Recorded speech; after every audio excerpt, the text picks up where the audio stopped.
Good morning, Scott here, known as Cantaloupe to some online, and I'm bringing another video to you on a subject that's interesting to me. It might be of interest to you or someone you know.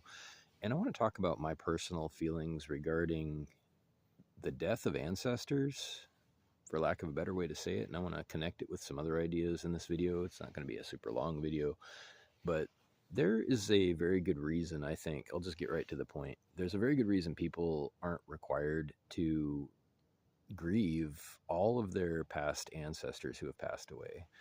Think about how many people that is.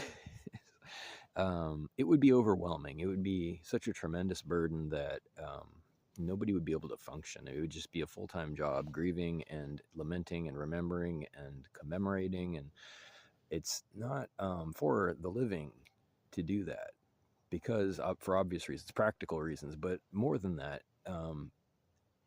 it's kind of I think that there's an element of insensitivity that is necessary for people to be healthy and happy, and that's probably not the best way to say it. Let me take another shot at it. So there's a very important thing called letting go, and some people will say, well, it happens when it happens, and grief is natural, and you shouldn't try to manage these things. And there's something to that. I do believe that many emotions, including and especially grief, are involuntary, but I also think that feeling guilty for not feeling bad about the passing of certain people, especially your ancestors that you never really knew very well, is okay. It's excusable, and it's beyond that. It's necessary just to function in life. So, for example, here's my big example, and it's not just people who have passed away.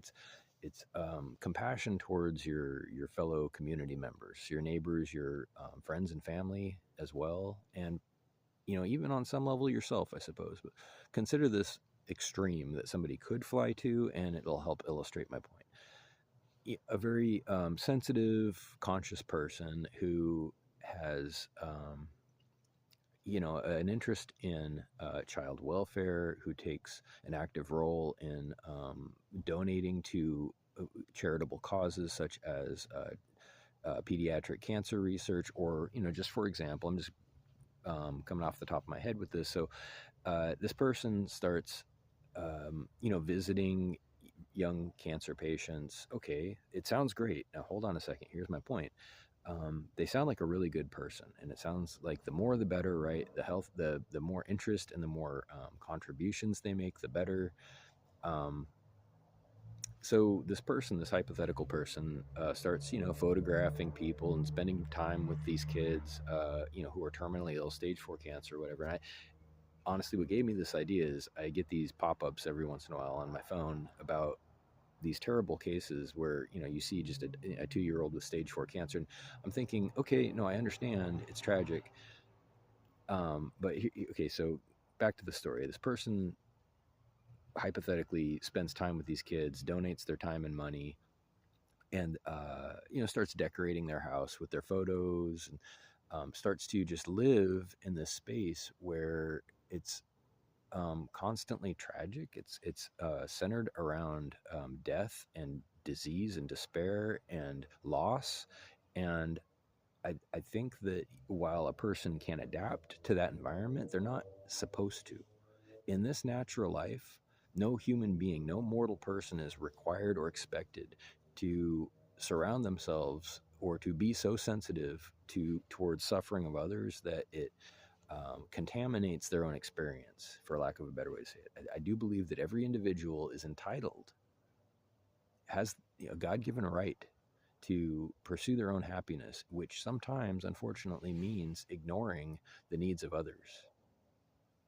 I think this is a huge point of confusion. I think it's a huge, because if you look at Christian ideology, if you look at the interpretations of the gospel, just for example, and I'm not trying to make this a big preachy video. I'm just saying, if you look at it, there's a great deal of ambiguity as far as where the lines should be drawn, as far as reaching out and helping other people, self-sacrifice. It's thought the more the better, and I'm saying it's not necessarily the more the better. I'm saying there's a reasonable limit to how far a person should be expected to extend themselves, to sacrifice themselves And I do believe, and I'll go on record with this statement, that Christ would have been more effective if he had not been crucified. And tons of people are going to disagree with that. History would not have unfolded. Yes, you're right. History would have been different, but I maintain that a living person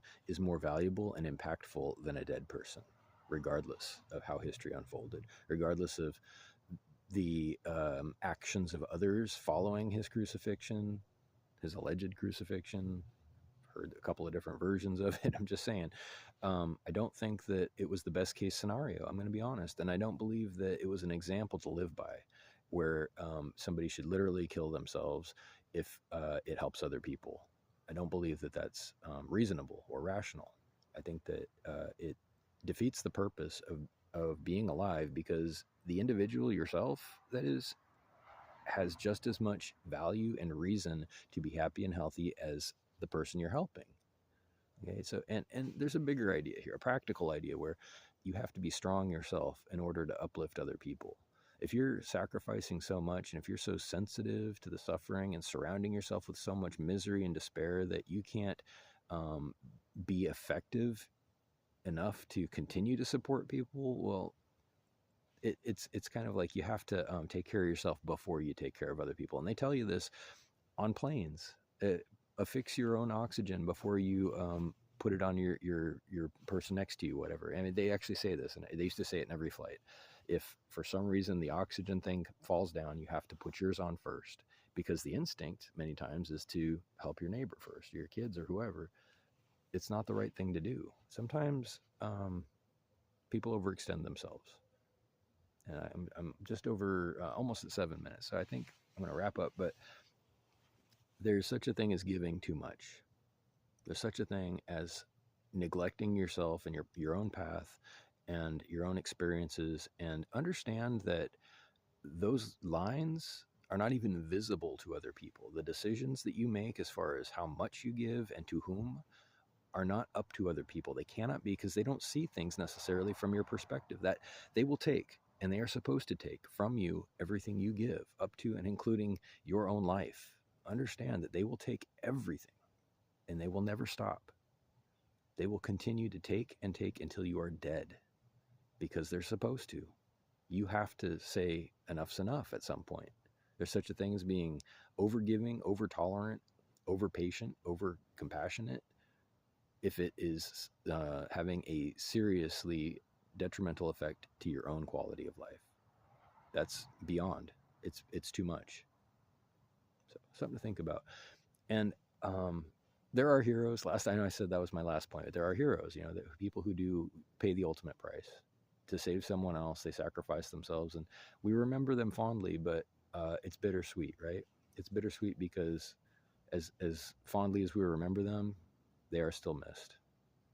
So you get what you settle for. Reach out with questions or comments to whitehotrobot@gmail.com. Thank you.